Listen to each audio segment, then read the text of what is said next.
everybody. This is Ahmed, and today is Monday. We had the 25th. We had a major snowstorm. I haven't seen it all winter, but here we go. Things are storming everywhere. The United States initiative to stop, ceasefire and forcing Hamas to hand in hostage and ceasefire for a few weeks, and Hamas and the Israelis military go back and onslaught and catch the people they release and do it all over again. So now the Americans are doing the pairing for the Zionist state. They try to save their asses. After over 30,000 dead, mostly women and children, civilians, destroying infrastructure of Gaza, hospitals, education, water supply, electricity, air, ground, starving millions of people, forcing the Arab Zionists to close the border and share intelligence. And there is assassination every day, hunting people down, civilians in the streets, walking in hospitals. They decide who is a criminal, who should be die, who should be killed. And the media going along with that, still repeating the same shit. Hamas killed this and raped this, and they haven't produced any evidence that Hamas committed those crimes. And they keep saying Hamas, war on Hamas, get rid of Hamas. Israel has the right to defend itself against Hamas. Hamas, Taliban, ISIS. In the process, destroyed Afghanistan, destroyed Iraq, and destroyed Syria, Libya, Gaddafi. And it's just a tradition of the Western mentality and globalization, colonial ideology. Those people who resist us do not deserve to live. A good Palestinian, either being refugees or a dead Palestinian. That's the only way the Zionist ideology accepts. It's based on establishing a state for the Jew, regardless of the natives, as if the native did not exist. And the native were more than 90% of the populations. And those thugs came with their weapon and explosive and commit atrocity and terrorize the whole populations. And it was like, Jewish ISIS.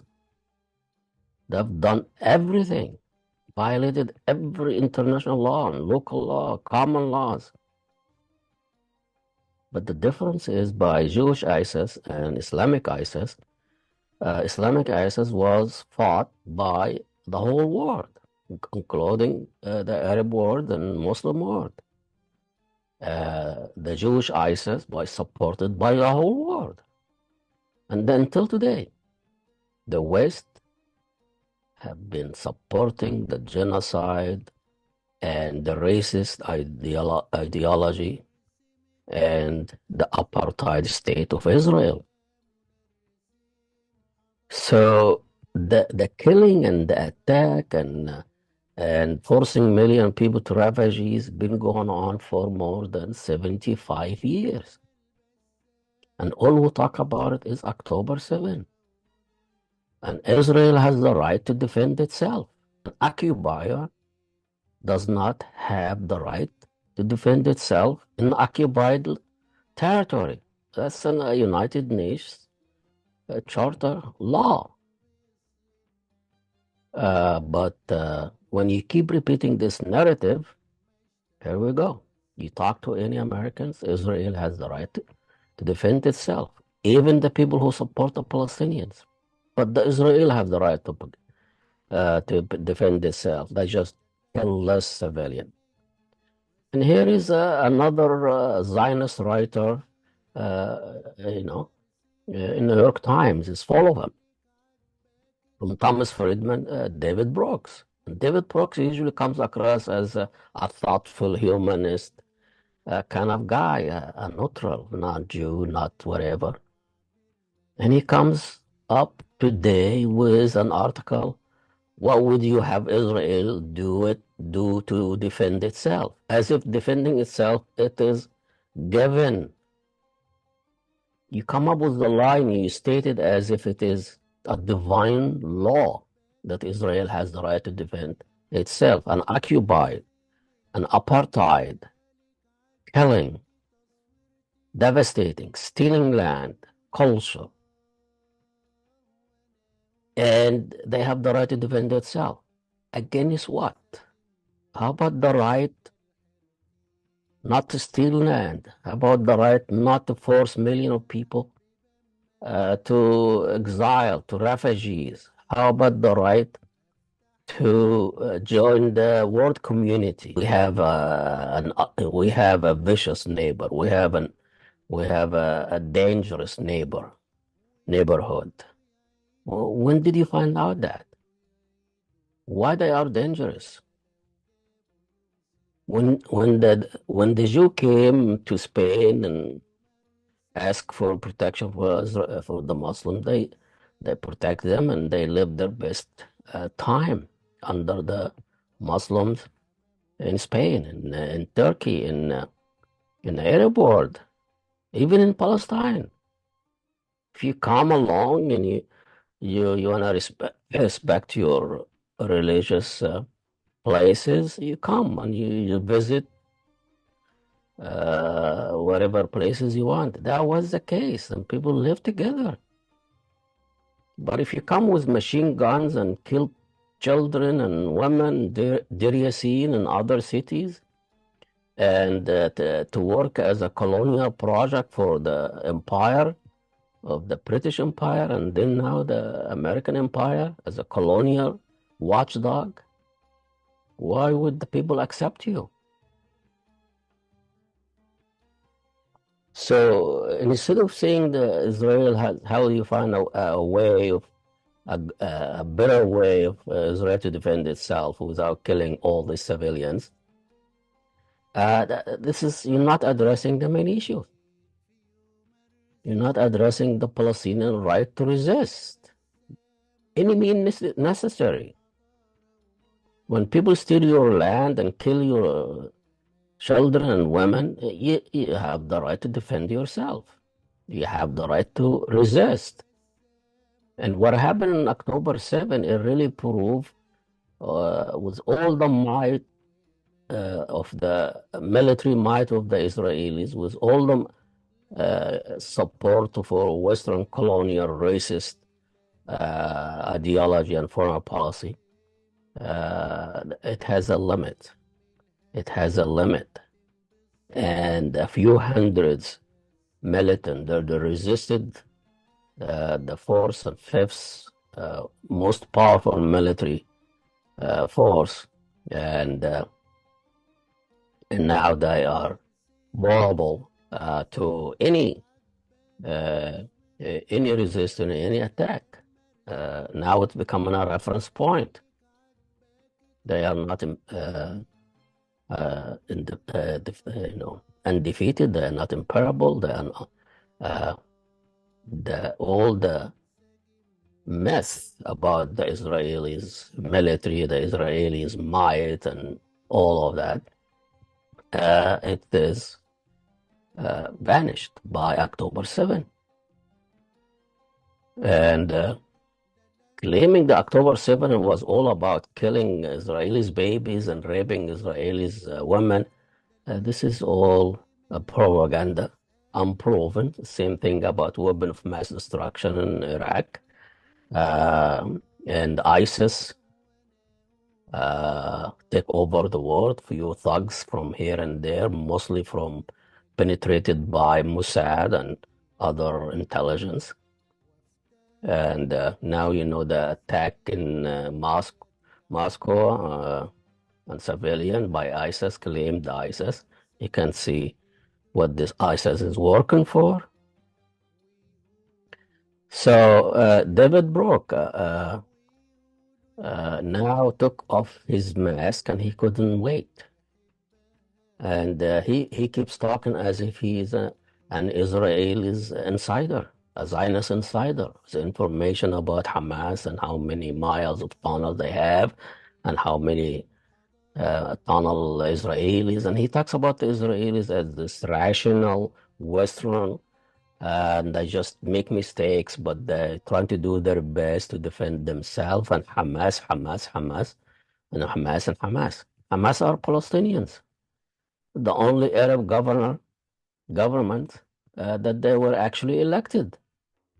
They never committed any violence outside of Palestine. Israeli state is a terrorist state, committing terrorist acts for over 70 years. Somehow, when the terrorist act is done by the state, we accept that. Somehow, when we kill 500,000 people in Japan, we accept that. Millions in Vietnam, we accept that. Because it's war, it's Johnson war, it's our military. Millions killed in Iraq, we accept that. But when people resist terrorists, look at the terrorists. Look what this, they beheading innocent people. They beheaded this and that. When the apartheid state of Israel beheaded a whole nation, we accept that. And we get into this semantic of language and regulation. They ask Hamas to put their arm down and the conflict will be over. You know, since when? Putting the arm down and that stops the Israelis from continuing with their slaughtering. They did it before. They did it in Oslo. They did it in Lebanon, the Fatah, Palestinian resistance. And they left Lebanon. Look what happened. They slaughter refugees in Sabra and Shatila, who they were protected by those Palestinian fighters. So putting your army down does not guarantee peace. It guarantees surrender. And all this political masturbation of Western media about Israel's rights to defend and democracy and all that shit, nobody accepts that anymore. This is not over yet. This is not over yet. The longer it takes, the more pressure on Arab Zionist regimes that is boiling in Jordan, that is boiling in Yemen, it's boiling in Egypt, and those Arab regimes are going to collapse. They cannot sustain it. With all this money put into supporting a dictatorship in Egypt and Jordan and Morocco, wherever, all this Emirates and Saudis money supporting those puppet, it's not gonna last. And the Arab world, the Muslim world, the world all together are rising up. The Zionist project is getting in their own last breath. The Zionist project that they were started 77 years ago in Palestine. They were motivated, they were militant, they were violent, and they worked themselves through the whole thing with vicious, with criminal act, But now they are getting old. They want to do business. They want to make money. Uh, military, the Israel's armies now, it's not moved by Zionist ideology. It's business. It's getting into the global project. Is making money. And instead of know how to use a tank or a plane, whatever, now how you do business. Same thing with the Egyptian military. Egyptian army now can fight with all this weapon they buy, Sisi buy. The Egyptian army is just not trained, not ready to fight. They do business. They want to do business. Everybody wants to do business. It's all about money and business, using religion. Now Israel turned out from the promised land by God. Now it's a promise by J.D. Kushner. Now he's promised another land, making project in Gaza. Israel's army fights civilian, killing them more than 30,000. They're defending themselves. When the Palestinian militant, Palestinian fight and defend the Israelis army, they are clown. Jared Kushner, the former president, Trump son-in-law, saying that Gaza now waterfront property could be valuable. Does he see anything else except money and building and real estate? Now it is from the promised land and getting God in the real estate business. Now we get in the Kushner in the real estate business. Another promise from a clown, an idiot, has no sense of history, has no sense of humanity. So that's what the Zionist project coming down to. Just a pariah state relies heavily on an empire, on imperialist empire, either French, British, Americans.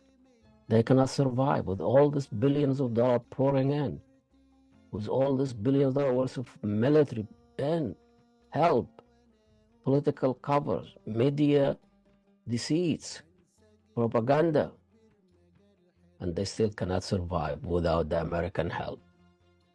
How could be a state that they can't stand on itself?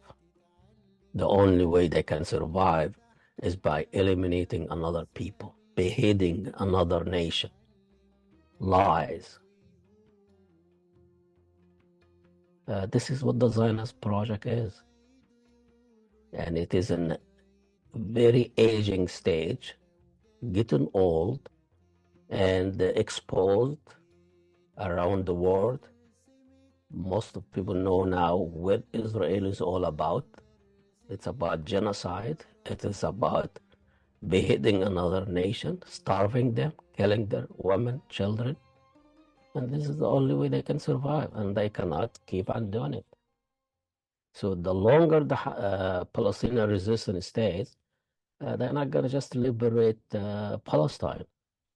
They're going to liberate the whole world from this mentality that has been occupied with this bullshit about Israel's have the right to defend itself, and Israel is the only democracy in the Middle East, Jewish but democratic, democratic for the Jew, but Jewish for the Palestinians. It is time for the whole world to see the crime that committing by the Zionist project for the last 77 years. It is time to know that people are willing to die, but not leaving their lands. Thousands of people in Gaza was bombing every day, killing for the last almost 6 months now, and they still resist, and they're still staying. More Jew are live outside of Israel. More Jew Israelis are leaving Israel now, but the Palestinians stay. The Palestinians, because they believe this is their land, and they're not gonna go away. Well, we'll talk to you later, and please don't forget to sign and subscribe. And if you'd like to help, log on our website, www.ahmediatv.com, and donate. Anything would help. Thank you, and